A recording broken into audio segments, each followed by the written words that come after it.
First of all, good afternoon, all students. Chapter number 10, cell cycles and cell division. In the next topic આપણો આજનો છે miosis.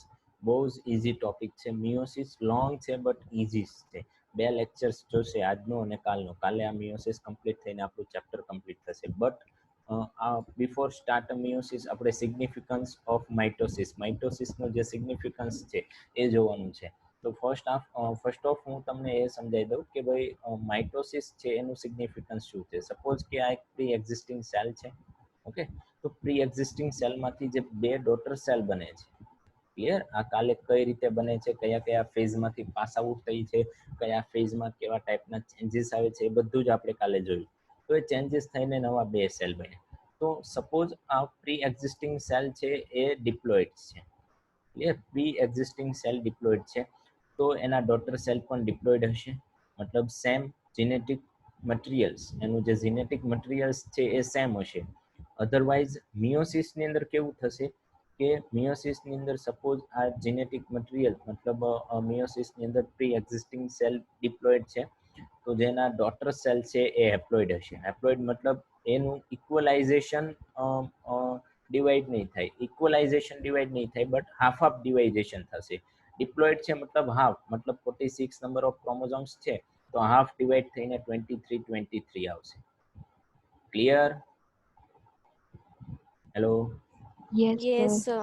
Okay, પર cell 23 જે chromosomes છે, chromosomes number છે એ divide થઈને આવશે. ઓકે, તો આ મેજર ડિફરન્સ છે આ બંને વચ્ચેનો, મિયોસિસ અને માઇટોસિસ વચ્ચેનો. ધેન આફ્ટર અધર સિગ્નિફિકન્સ એવું કહેવાય કે માઇટોસિસ છે એમાં જે પેરેન્ટ સેલ હતા, આપણું જે પ્રી એક્ઝિસ્ટિંગ સેલ મતલબ પેરેન્ટ સેલ, અને જે ડોટર સેલ છે એ બંનેની કોપી તમે એ આઈડેન્ટિફાઈ નથી કરી શકતા કે સપોઝ આ બંને નવા જે છે બે સેલ બન્યા એમાંથી કયો પેરેન્ટ છે અને કયો ડોટર છે. બંને આઈડેન્ટિકલી સેમ હોય, એનું જીનેટિક મટીરિયલ સેમ, સો તમે એ બંનેને સેપરેટ નથી કરી શકતા કે કયો પેરેન્ટ છે અને કયા સેલ ડોટર સેલ છે. જ્યારે મિયોસિસમાં તમે પેરેન્ટ સેલ કયો હશે જેની અંદર ડિપ્લોઇડ ફોર્મેશન હશે, અને જે હેપ્લોઇડ ફોર્મેશનમાં હશે એ બધા સેલ કેવા હશે? Daughter cell. આવું તમે મિયોસિસની અંદર સેપરેટ કરી શકો છો, બટ તમે માઇટોસિસની અંદર આવું સેપરેશન કરી શકતા નથી. Okay? Yes. Okay, then after significance of માઇટોસિસની અંદર એવું પણ લખ્યું છે કે સેલ છે એ ક્યારે ડિવાઈડ થશે. તો એના માટે આપણે ઓલો સાઇટોપ્લાઝમિક રેશિયો, કે જો સાઇટોપ્લાઝમ હાઈ થઈ જાય તો ન્યુક્લિયસ છે એને આખું જે સેલનું મેનેજમેન્ટ કરવું એ ડિફિકલ્ટ થાય છે. એટલા માટે ન્યુક્લિયસ ડિવાઈડ થાય છે ફર્સ્ટ ટાઈમ, અને બે ન્યુક્લિયસમાં કન્વર્ટ થઈ જાય. બે નવા ન્યુક્લિયસ છે એ હાફ હાફ સાઇટોપ્લાઝમ્સને મેનેજ કરે છે, એ રીતે નવા બે સેલ બને છે. તો એમાં લખ્યું છે estimation for the cell division restore the nucleocytoplasmic ratio. જે સેલ ડિવિઝન પ્રોસેસ છે એ ન્યુક્લિયસ સાઇટોપ્લાઝમિક રેશિયો પર ડિપેન્ડિંગ છે. જો સાઇટોપ્લાઝમ હાઈ તો સેલ ડિવાઈડ થશે, જો સાઇટોપ્લાઝમ લો તો સેલ ડિવાઈડ થશે નહીં. સમજાય છે આખી વાત? Yes, sir.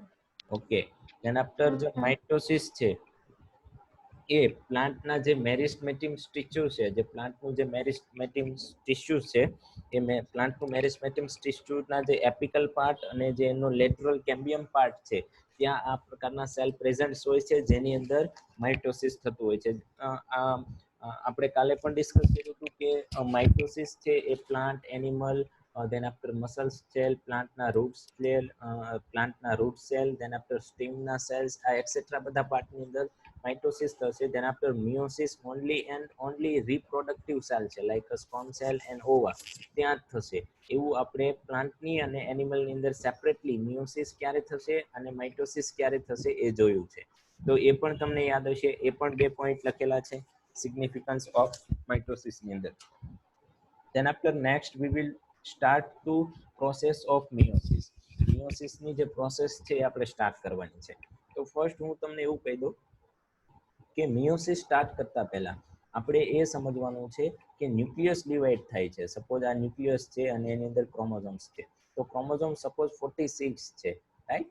46 number of chromosomes છે, તો 46 ને બે હાફ પાર્ટમાં ડિવાઈડ કરવા પડશે, રાઈટ ને? બે હાફ પાર્ટમાં ડિવાઈડ કરવા પડશે. જ્યારે માઇટોસિસ ની અંદર આપણે ન્યુક્લિયસ જે ક્રોમોઝોમ્સ છે એને બે હાફ પાર્ટમાં ડિવાઈડ કરવાની જરૂર કાંઈ હતી નથી. જરૂર હતી ત્યારે? ના સર. નો સર. હવે 46 છે તો એને બે હાફ પાર્ટમાં ડિવાઈડ કરવા જરૂરી થઈ ગયું છે કે હવે તો આપણે એવું નહીં ચાલે કે એકમાં 22 ચાલ્યા જાય ને એકમાં 24 આવી જાય, એકમાં 23 ચાલ્યા જાય ને એકમાં 25 ચાલ્યા જાય ને એકમાં 20 21 ચાલ્યા જાય. એવું પોસિબલ જ નહીં. બંનેમાં હાફ જ થવા જોઈએ. તો બંનેમાં હાફ અને ધેન આફ્ટર બંને 23 number of chromosomes 46 number of chromosomes છે, રાઈટ? તો 46 માંથી એવું પણ પોસિબલ છે કે 46 માંથી 10 ક્રોમોઝોમ્સ એવા હશે સપોઝ કે એ કોઈ સ્પેસિફિક કેરેક્ટર એક્સપ્રેસ કરતા હશે. ધેન આફ્ટર 5 ક્રોમોઝોમ્સ એવા હશે જે કોઈ સ્પેસિફિક કેરેક્ટર એક્સપ્રેસ કરતા હશે. ધેન આફ્ટર 3 ક્રોમોઝોમ્સ એવા છે જે કોઈ સ્પેસિફિક અધર ફેક્ટર અધર જીનેટિક મટીરિયલ્સ છે, અધર જે કેરેક્ટર્સ છે એ એક્સપ્રેસ કરતા હોય, રાઈટ? સમજાય છે ને? ક્રોમોઝોમ્સ કેમ કેરેક્ટર એક્સપ્રેસ કરે છે? બીકોઝ ઓફ ક્રોમોઝોમ્સની જે કેવિટી છે એની અંદર ડીએનએ છે. સપોઝ માનો કે 46 નંબર ઓફ ક્રોમોઝોમ્સ છે તો એક ક્રોમોઝોમ્સ છે સપોઝ આ તમે બ્લુ ટાઈપનો જે તમે ક્રોમોઝોમ્સ જોવો છો, મેં અહીં રાઉન્ડ કર્યો છે, એની અંદર ડીએનએ છે. એ બધા ડીએનએ છે એ કોઈ સ્પેસિફિક કેરેક્ટર એક્સપ્રેસ કરે છે, લાઈક સેલનું મેનેજમેન્ટ કરવું. ધેન આફ્ટર અધર આ જે બીજા ટાઈપનો જે ડાર્ક બ્લુ ટાઈપનો જે ક્રોમોઝોમ્સ છે એની અંદર પણ ડિફરન્ટ ટાઈપના ડીએનએ છે અને એ ડીએનએ છે એ પણ એક સ્પેસિફિક કેરેક્ટર એક્સપ્રેસ કરે છે. તો હવે સેલ ડિવિઝન થશે ત્યારે આપણે એ પણ ધ્યાન રાખવું જોશે કે એક સેલની અંદર 23 છે એ એક કેરેક્ટર એક્સપ્રેસ કરતા જે ક્રોમોઝોમ્સ છે એ ન ચાલ્યા જાય. અહીંયા પણ આપણે એ ધ્યાન રાખવું પડશે કે ઓનલી બ્લુ, ડાર્ક બ્લુ પણ ન ચાલ્યા જાય અને ઓનલી લાઇટ બ્લુ છે એ ક્રોમોઝોમ્સ પણ ના ચાલ્યા જાય. બંને બાજુ એનું પણ ઇક્વલાઇઝેશન આપણે રાખવું જોશે. યસ. વાય? કેમ કે જો કોઈ એક સેલ હશે એની પાસે જે કેરેક્ટર આવશે એ જ આવશે, એની પાસે બીજું નહીં આવે. સમજાય છે? તો 46 પાસે ડિફરન્ટ કેરેક્ટર્સ છે તો ડિફરન્ટ કેરેક્ટરને પણ આપણે કેવા કરવાના છે? હાફ હાફ એરેન્જ કરવાના છે. બંનેની અંદર હાફ આવે. સપોઝ કે આ જે 10 એક સ્પેશિયલ ટાઈપનું કેરેક્ટર એક્સપ્રેસ કરે છે તો 5 ક્રોમોઝોમ્સ છે એ આ સેલમાં જાય અને 5 ક્રોમોઝોમ્સ છે આ સેલમાં જાય. એવું એક સ્પેશિયલ ટાઈપનું એરેન્જમેન્ટ કરવું જોશે. તો એવું એરેન્જમેન્ટ કરવા માટે મિયોસિસ છે એની અંદર આવું એરેન્જમેન્ટ થશે. જ્યારે આપણે માઇટોસિસની અંદર આવું એરેન્જમેન્ટ કરવાની જરૂર નહોતી, કારણ કે માઇટોસિસમાં જે પેરેન્ટ સેલ હતા સેમ ટુ સેમ એટલા જ ક્રોમોઝોમ ડોટર સેલની અંદર આવતા હતા. સો આપણે કઈ ડિવાઇડેશન કરવાની જરૂર રહેતી નહોતી. ક્રોમોઝોમ્સને ડિવાઈડ કરવાનું, સેપરેટ કરવાની કોઈ જરૂર રહેતી નહોતી. ઓકે? યસ. ઓકે. હવે સપોઝ માનો કે તમે એવું માનો કે ભાઈ સર તમે કીધું કે 10 હોય તો 5 આવી ગયા, પણ આ 3 હોય તો કઈ રીતે આનું પાર્ટમાં ડિવાઈડ કરવા? તો 3 હોય તો આ 3 જે ક્રોમોઝોમ્સ છે એની અંદર સપોઝ જીનેટિક મટીરિયલ્સ છે. 3 ક્રોમોઝોમ્સ છે એની અંદર સપોઝ જીનેટિક મટીરિયલ છે. તો એક ક્રોમોઝોમ્સ ની અંદર જીનેટિક મટીરિયલ ઓલરેડી પ્રેઝન્ટ છે. સપોઝ આ એક ક્રોમોઝોમ્સ છે અને આ એક બીજો ડિફરન્ટ ટાઈપનો ક્રોમોઝોમ્સ છે. ઓકે? સો હવે જો આ ક્રોમોઝોમ્સ ની અંદર જે જીનેટિક મટીરિયલ છે એ આ ક્રોમોઝોમ્સમાં એન્ટર કરાવવું છે તો આ બંનેને જોઈન્ટ કરવા જોશે. આ બંનેને શું કરવા પડશે? આપણે જોઈન્ટ, રાઈટ? આ બંનેને જોઈન્ટ કરશો તો આની અંદર જે મટીરિયલ છે આની અંદર આવી જશે. ક્યાં સુધી આવશે? જ્યાં સુધી બંનેમાં ઇક્વલ ના થાય ત્યાં સુધી, રાઈટ? સમજાય છે? Krisha, Om, Trisha? Yes sir. Yes sir. Yes sir. આ એટલી પ્રોસેસ યાદ રાખજો. બહુ સ્ટેપ વાઇઝ જ આગળ જવાનું છે. થોડુંક પણ તમારે લેટ નથી કરવાનું. આમાં તમને પણ થોડું પણ ના ખબર પડે તો સડનલી મને કહી દેજો. ઓકે? તો હવે ફર્સ્ટ આપણું જે મિયોસિસ છે એની અંદર હેપ્લોઇડ માંથી ડિપ્લોઇડ ફોર્મમાં આપણે ડોટર સેલ કન્વર્ટ કરવાના છે. તો જે આપણા ક્રોમોઝોમ્સ છે એને ઇક્વલાઇઝેશન પાર્ટમાં ડિવાઈડ કરવા જોઈશે. ઇક્વલાઇઝેશન મતલબ એની અંદર જે જીનેટિક મટીરિયલ છે એના પણ ઇક્વલ પાર્ટ પાડવા જોઈશે. તો એના ઇક્વલ પાર્ટ કરવા માટે આપણી પાસે મિયોસિસ 2 ફેઝમાં થાય છે, મિયોસિસ 1 અને મિયોસિસ 2. મિયોસિસ 1 અને મિયોસિસ 2. તો જ્યારે મિયોસિસ 1 થાય છે, સાંભળજો, મિયોસિસ 1 થાય છે ત્યારે મિયોસિસ 1 ના 4 ફેઝ હોય છે. first is a prophase 1, second is a metaphase 1, then after third is a anaphase 1, and then after 4 is a telophase 1. એમાં પ્રોફેઝ 1 છે. સપોઝ મિયોસિસ 1 નો પ્રોફેઝ 1 છે, તો પ્રોફેઝ 1 ની અંદર આ જે ક્રોમોઝોમ્સ છે એને ઇક્વલ પાર્ટમાં ડિવાઈડ કરવા, એટલે કે બંને સેલની અંદર સપોઝ કે હજી તો સ્પિન્ડલ ફાઈબર નથી આવ્યા, આ સ્પિન્ડલ ફાઈબરનો કઈ રોલ જ નથી, હજી તો એ G2 ફેઝમાંથી આવ્યા છે, જે ડીએનએ મલ્ટીપ્લાય થઈને ડબલિંગ ડીએનએ તો છે જ, બટ હવે એને સેપરેટ કરવા છે, એટલે કે બંને સેલની અંદર હાફ હાફ જે ડીએનએ છે, હાફ હાફ જે ક્રોમોઝોમ્સ છે એ જવા જોઈએ. તો half half DNA material set કરવા માટે જે આ ક્રોમોઝોમ્સ છે, તો હોમોલોગસ ક્રોમોઝોમ્સ છે. હોમોલોગસ એટલે બંને ક્રોમોઝોમ્સ કેવા હોય? સેમ હોય. બંને ક્રોમોઝોમ્સ કેવા હોય? સેમ. સેમ મતલબ એની અંદર જે જીનેટિક મટીરિયલ છે એ એક્સચેન્જ કરવાનું છે, કે સપોઝ આ પિંક છે અને સોરી આ ડાર્ક બ્લુ છે અને આ લાઇટ બ્લુ છે, તો ડાર્ક બ્લુ અને લાઇટ બ્લુ ની વચ્ચે છે ને જોઈન્ટ, એ બંનેની જે પેર છે એ બંને જોઈન્ટ થશે, એ બંનેની પેર જોઈન્ટ થશે, અને આ પેર જોઈન્ટ થશે ત્યારે શું થશે કે એક જે ક્રોમોઝોમ્સ છે એમાંથી જે ડીએનએ આ સેલમાં નહીં, આ ક્રોમોઝોમ્સમાં નહીં હોય, એ આ ક્રોમોઝોમ્સમાં આવશે, અને સપોઝ ડાર્ક બ્લુ પાસે જે ક્રોમોઝોમ્સ છે અને લાઇટ બ્લુ પાસે ક્રોમોઝોમ્સ નથી, એ ક્રોમોઝોમ્સ આ જે પેર છે આ બંને જોડાયા છે એને ચાઇસ્મા તરીકે એનું નામ છે, એ જે ક્રોસ પડે છે એક્સ શેપ, એવું પણ આપણી બુક્સની અંદર લખેલું છે, સ્પેસિફિક એક્સ શેપ બને છે. તો આ જે એક્સ શેપ ચાઇસ્મા બને છે, આ એક્સ શેપ ચાઇસ્માની હેલ્પથી જે જીનેટિક મટીરિયલ છે એ ટ્રાન્સફર થાય છે. સમજાય છે એટલું? Yes, sir. Yes, sir. એ ઉપરથી ગયું? ના સર, સમજાણું. સમજાણું સર. ઓકે, તેના પર સપોઝ માની લ્યો કે મિયોસિસ 1 નો પ્રોફેઝ 1 છે, તો પ્રોફેઝ 1 ના પાછા આ જે ક્રોમોઝોમ્સ ડિવાઇડેશન, ક્રોમોઝોમ્સની અંદર જે જીનેટિક મટીરિયલ છે એ બધું ડિવાઈડ કરતા એની અંદર 5 સ્ટેજીસ છે, એવા 5 સ્ટેજ છે. એ નામ 5 સ્ટેજના નામ છે લેપ્ટોટીન, ઝાયગોટીન, પેક્ટીન, ડિપ્લોટીન એન્ડ ડાયકાઇનેસિસ. આવા 5 સ્ટેજમાંથી જ્યારે સેલ પાસ આઉટ થાય છે ત્યારે આ જે ડીએનએ નું જે ન્યુક્લિયસનું જે ક્રોમોઝોમ્સ છે એ સેપરેટલી હાફ હાફ પાર્ટમાં ડિવાઈડ થાય છે, સેપરેટલી હાફ હાફ પાર્ટની અંદર ડિવાઈડ થાય છે. સમજાય છે આખી વાત? Yes, sir.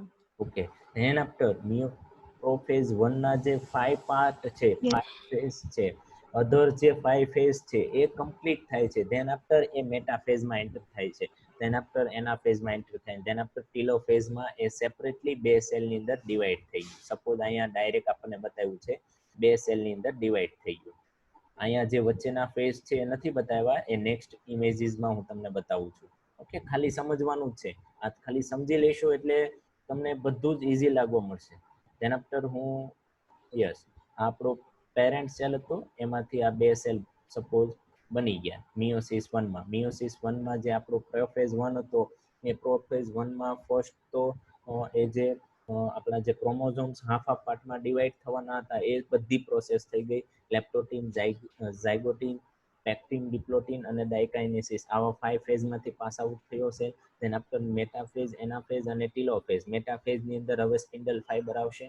સ્પિન્ડલ ફાઈબરે આ જે ક્રોમોઝોમ્સ છે એને હાફ હાફ ક્રોમોઝોમ્સ છે એને ખેંચીને બંને બાજુ, બંને જે પોલ્સ છે સેલના એ બંને પોલ સાઈડ ખેંચ્યા. તેના આફ્ટર અગેઇન એના ફેઝમાં સેલ જાય છે, એના ફેઝની અંદર ડેવલપ થાય છે, એના ફેઝની અંદર જે સાઇટોપ્લાઝમ ન્યુક્લિયર મેમ્બ્રેન છે એ ડેવલપ થાય છે. તેના આફ્ટર ટીલોફેઝમાં અધર જે ઓર્ગન રિમૂવ થયા હતા સેમ હવે જે મેટાફેઝ, એનાફેઝ અને ટીલોફેઝ, એ જે 3 ફેઝ છે એ સેમ ટુ સેમ કોના જેવા છે? માઇટોસિસ જેવું. મિટોસિસ, તમે માઇટોસિસ તમે જે કહો એ માઇટોસિસમાં જેવું થયું હતું એવા same to same metaphase, anaphase અને ટીલોફેઝ છે. બટ મિયોસિસ 1 માં પ્રોફેઝ એક જ એક્સ્ટ્રા છે. એક્સ્ટ્રા એટલે કે હાફ ડિવિઝન કરવાનું છે, તો ક્રોમોઝોમ્સનું હાફ ડિવિઝન કરવું એ થોડું ડિફિકલ્ટ છે. તો એ ડિફિકલ્ટ એવા એના 5 એક્સ્ટ્રા સ્ટેપ છે, એમાંથી પાસ આઉટ થવું જોશે. હવે મિયોસિસ 1 માંથી બે સેલ બની ગયા, ડોટર સેલ બન્યા ને બે, એક આ છે અને એક આ છે. ક્લિયર? દેખાય છે? Yes. ઓકે, હવે મને આપણા લેક્ચર્સની સ્ટાર્ટિંગમાં આપણે વાત કરી હતી કે જ્યારે આપણે મિયોસિસ સ્ટડી કરશું ત્યારે હું કહીશ કે મિયોસિસની અંદર આફ્ટર મિયોસિસ બે જ સેલ બને છે, બટ મિયોસિસની અંદર હવે આ બે સેલ છે સપોઝ, આ કેવા છે હેપ્લોઇડ હતા ને, હવે આ કેવા આવ્યા હેપ્લોઇડ, હા. બીકોઝ કે એનો પેરેન્ટ કેવો હતો ડેપ્લોઇડ, એનો પેરેન્ટ ડિપ્લોઇડ. ડિપ્લોઇડ હતો, એનો પેરેન્ટ ડિપ્લોઇડ હતો, તો એના જે ડોટર સેલ છે હેપ્લોઇડ આવ્યા. હવે સપોઝ માનો કે આ હેપ્લોઇડ ફોર્મમાં છે, હવે અગેન મિયોસિસ થશે આની અંદર, યસ યા no? No. No, why? Because એ ઓલરેડી હેપ્લોઇડ છે ને હેપ્લોઇડ માંથી હજુ આપણે એને ડિવાઈડ ના કરી શકીએ. ઓકે, ઇફ ડિપ્લોઇડ હોત તો ડિવાઈડ કરી શકે. યસ, ઓકે, તો હેપ્લોઇડ છે, તો હવે હેપ્લોઇડ ને હેપ્લોઇડ ફોર્મ આગળ આપણે સેપરેટ કરવું છે, બીકોઝ ઓફ કે આપણે તો એવું સાંભળ્યું છે કે મિયોસિસના એન્ડમાં આપણને 4 ડોટર સેલ મળે, તો અહીંયા તો આપણને જે 2 જ મળ્યા છે, તો જે મિયોસિસ 2 છે એ માઇટોસિસ જેવી પ્રોસેસ છે, સેમ ટુ સેમ માઇટોસિસ. હવે જે આ ડોટર સેલ છે ત્યાં આ જે મિયોસિસ છે, હકીકતમાં તો એવું જ લખવું જોઈએ અહીંયા આ લોકોને, આપણી બુક્સમાં વર્ડ્સ યુઝ કર્યો છે કે meiosis 2 is a same like of mitosis, mitosis જેવું જ ફંક્શન થશે, બટ મિયોસિસની અંદર આ જે પ્રોસેસ થાય છે, મિયોસિસની અંદર એટલે પ્રોસેસ કેવી કે આ હેપ્લોઇડ છે તો હેપ્લોઇડ ને હેપ્લોઇડ એટલે કે સેમ ટુ સેમ કોપી બનાવવાની છે, આની same to same haploid to haploid બનશે. હેપ્લોઇડ ટુ હેપ્લોઇડ બનાવવાનું છે, તો હેપ્લોઇડ ટુ હેપ્લોઇડ, સપોઝ આપણે માઇટોસિસમાં જોયું હતું ડિપ્લોઇડ ટુ ડિપ્લોઇડ જોયું હતું ને, હા. તો હા. હેપ્લોઇડ ટુ હેપ્લોઇડ કરવું હોય તો એ સેમ માઇટોસિસ જેવું જ વર્ક થયું ને. હા. એની અંદર આપણે કયું સ્ટેપ એક નહીં, કયા સ્ટેપ આપણે આ જે માઇટોસિસ છે એમાં કયું સ્ટેપ નથી કરવાનું? Prophase. પ્રોફેઝ 1, જેની અંદર લેપ્ટોટીન, ઝાયગોટીન, પેક્ટીન, ડિપ્લોટીન અને ડાયકાઇનેસિસ છે, મતલબ જે ક્રોમોઝોમ હાફ ડિવાઈડ કરવાના છે એ સ્ટેપ જ નથી કરવાનું, એને ગુલ્લી મારી દેવાની છે, ડાયરેક્ટ આગળ આવી જવાનું છે. Okay, yes. સો એક Yes. જે આપણો ડોટર Yes. સેલ હતો હેપ્લોઇડ, એમાંથી અગેન બીજા 2 સેલ કેવા બન્યા હેપ્લોઇડ, સેમ આમાંથી બીજા 2, એટલા માટે એવું કહેવાય છે કે જે મિયોસિસ છે એના એન્ડમાં 4 હેપ્લોઇડ સેલ મળે છે, અને 4 હેપ્લોઇડ મળે છે ને એટલે મિયોસિસના એન્ડમાં 4 ડોટર સેલ મળે છે એવું કહેવાય. સમજાય છે આખી વાત? અધરવાઇઝ તો એના જનરલી તમે એમ જોવો તો કેટલા સેલ બન્યા છે? 2. 2. સમજાય છે? અને આ મિયોસિસ 2 એ Yes. કેમ, શા માટે માઇટોસિસ જેવું છે? બીકોઝ એ હેપ્લોઇડ ટુ હેપ્લોઇડ ની કોપી કરે છે. યસ, હેપ્લોઇડ ટુ હેપ્લોઇડ ની કોપી કરે છે. Yes, very good. તો આ ઓવરવ્યુ હતો મિયોસિસનો ઓવરવ્યુ. તમને ખબર પડી ગઈ કે મિયોસિસ શું છે. હવે તમને નેક્સ્ટ ઇમેજ દેખાડું છું. આ બધા ફેઝ છે. પ્રોફેઝ 1, આ પ્રોફેઝ 1 છે ને ડિફિકલ્ટ છે. ફર્સ્ટ તો આ સેન્ટ્રોઇડ્સ છે, સેન્ટ્રોઝોમ્સ એ આઘાત બીજી જગ્યાએ છે. હવે આપણા ન્યુક્લિયસની અંદર શું છે? ક્રોમોઝોમ્સ. તો ક્રોમોઝોમ્સ ફર્સ્ટ ડિવાઈડ થાય છે, તો ક્રોમોઝોમ્સ ડિવાઈડ થવા આ 1, આ 2, આ 3 અને બીજા હજી આમાં સ્ટેપ બતાવેલા નથી, પણ બીજા હજી 2 સ્ટેપ થશે, લેપ્ટોટીન, ઝાયગોટીન, પેક્ટીન, ડિપ્લોટીન અને ડાયકાઇનેસિસ. એ સ્ટેપ થશે, એ સ્ટેપ પતી જશે અને હાફ તમે જોઈ શકો છો કે આ બંને છે ને એકબીજા સાથે જોડાઈ ગયા, અહીંયાથી જોડાઈ ગયા, અહીંયાથી જોડાઈ ગયા.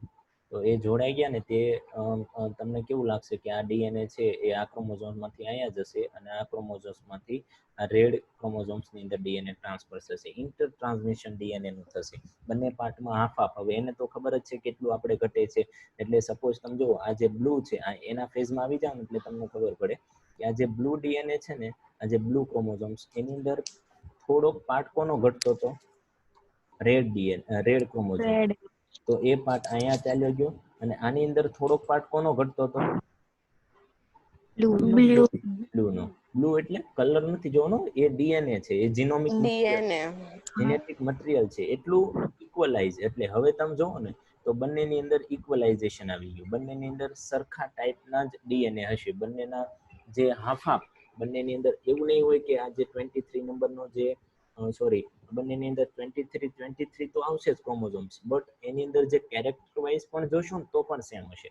જેમ કે તમે સ્પર્મ સેલ જોવો મેલની અંદર, તમે 10th ની અંદર સ્ટડી કર્યા કે મેલની અંદર સ્પર્મ સેલ છે, તો સ્પર્મ સેલ છે ને 1 લ્યો કે 5 લ્યો, બધાના કેરેક્ટર અને બધાના જે જીનેટિક મટીરિયલ અને બધાનું જે એક્સપ્રેશન હોય, સ્ટ્રક્ચર હોય, સેમ જ હોય ને.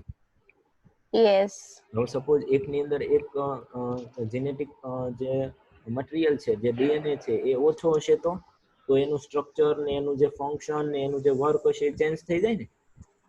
Yes. Billions of sperm cell are produced in human male. Human male ની અંદર ઘણા બધા sperm cell પ્રોડ્યુસ થતા હોય, તો બધા જ sperm cell નું સ્ટ્રક્ચર, એનું કેરેક્ટર સેમ ટુ સેમ હોય. વાય? બીકોઝ ઓફ કે પ્રોફેઝ 1 ની અંદર જે જેનેટિક ક્રોમોઝોમ્સ નું જે કન્ડેન્સેશન છે, જે ડિવાઇડેશન છે, એ પ્રોપરલી થયું છે. સમજાય છે આખી વાત? Yes Yes.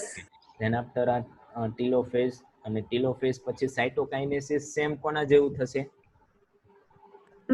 Mitosis જેવું.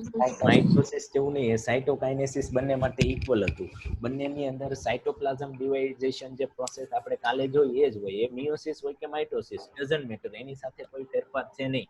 મિયોસિસની અંદર વન સેલમાંથી 4 ડોટર સેલ બને છે, ડિપ્લોઇડમાંથી હેપ્લોઇડ બને છે, અને જે જેનેટિક મટીરિયલ છે એ હાફ હાફ થઈ જાય છે. તેના આફ્ટર પ્રોફેઝ 1 ની અંદર એનું જે એક્સ્ટ્રા જે ક્રોમોઝોમલ ડિવિઝન છે એ થોડીક ડિફિકલ્ટ પ્રોસેસ છે.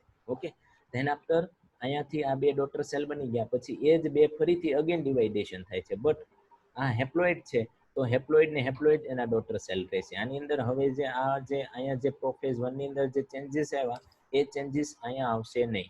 સમજાય છે? એ ચેન્જીસ આવશે નહીં. Clear? Yes. Yes Then after direct metaphase, anaphase અને telophase, and then after again cytokinesis. So એવું કહેવાય કે અહીંથી પ્રોફેઝ 1 સ્ટાર્ટ થયું હતું, ક્યાં કમ્પ્લીટ થયું? આ જગ્યાએ કમ્પ્લીટ થયું. Telophase 2. ટીલોફેઝ 2 yes, okay. તો આ ઓવરવ્યૂ આપતી એક ઇમેજીસ છે, આનાથી પણ તમને અન્ડરસ્ટેન્ડિંગ સારું થશે. ધેન આફ્ટર નેક્સ્ટ આ બંને કમ્પેરિઝન છે. બહુ જ વ્યવસ્થિત અને સાદી રીતે સમજાવવામાં આવ્યું છે કે બંનેની અંદર કમ્પેરિઝન્સ આપેલી છે. આ મિયોસિસ 2 ડિફરન્ટ ટાઈપના ડીએનએ ક્રોમોઝોમ્સ છે. હવે બંનેનું ઇક્વલાઇઝેશન કરવું હોય તો બંને જોઈન્ટ થયા. જોયું? બંને ભેગા થયા. બંને ભેગા થઈને એણે ઇન્ટર ટ્રાન્સમિશન કર્યું. આ બંને છેડાથી એણે ઇન્ટર ટ્રાન્સમિશન કર્યું કે ભાઈ લાય, તારી પાસે જે જેનેટિક મટીરિયલ છે એ મને આપી દે, અને મારી પાસે નથી એ તું લઈ જા. બંનેએ હાફ હાફ લઈ લીધું. હવે જો અહીંયા થોડુંક ગ્રીન આવી ગયું, અહીંયા થોડુંક બ્લુ આવી ગયું. બંને તેના પર પછી સેમ પ્રોસેસ, તેના પર સેન્ટ્રોઇલ્સ આવ્યા, ફાઇબર્સ આવ્યા, એ બંને એકબીજા તરફ ખેંચ્યા, અપર એન્ડ ડાઉન. તેના પર 2 સેલ ડિવાઇઝેશન થયું. એટલે બંને સેલ ડિવાઇઝેશન થયું. સો જે પેરેન્ટ સેલની અંદર ડિપ્લોઇડ ફોર્મ હતું એ કેમાં કન્વર્ટ થઈ ગયું? હેપ્લોઇડમાં. Haploid after again haploid to haploid development, તો અગેન એક વખત મિયોસિસ થશે. એ meiosis same like to mitosis જેવું હોય. જ્યારે અહીંયા તમે જોયો ડીએનએ રેપ્લિકેશન, ધેન આફ્ટર આ જે સ્ટેપ છે, આ જે વચ્ચેના 2 સ્ટેપ છે એ અહીંયા થતા જ નથી. આની અંદર એવું આવતું જ નથી. ડાયરેક્ટ ક્યાં આવી જાય છે? આ સ્ટેપથી. સોરી, ડાયરેક્ટ, હા બસ ડાયરેક્ટ એ જ સ્ટેપથી આવી જાય છે. ઓકે, તો આ યસ Sir, તો પછી meiotic division 2, meiosis 2 પછી interphase માં થયું જશે ને? મિયોસિસ 2 કમ્પ્લીટ થઈ જાય પછી હા. પછી જો આ મિયોસિસ 2 કમ્પ્લીટ થઈ જાય ને એટલે આ સેલ હવે ડિવાઈડ નહીં થાય. પૂરું થઈ ગયું આનું. સમજાય છે? બીકોઝ ઓફ કે આ રિપ્રોડક્ટિવ સેલ હતા. હજુ એક મિનિટ. હા મિયોસિસ ખાલી રિપ્રોડક્ટિવ સેલ્સ માં જ થાય ને. હા, 1 મિનિટની વાત છે, રિજોઈન થવાનું છે બધાને. ઓકે, ફટાફટ થઈ જાવ, ચાલો.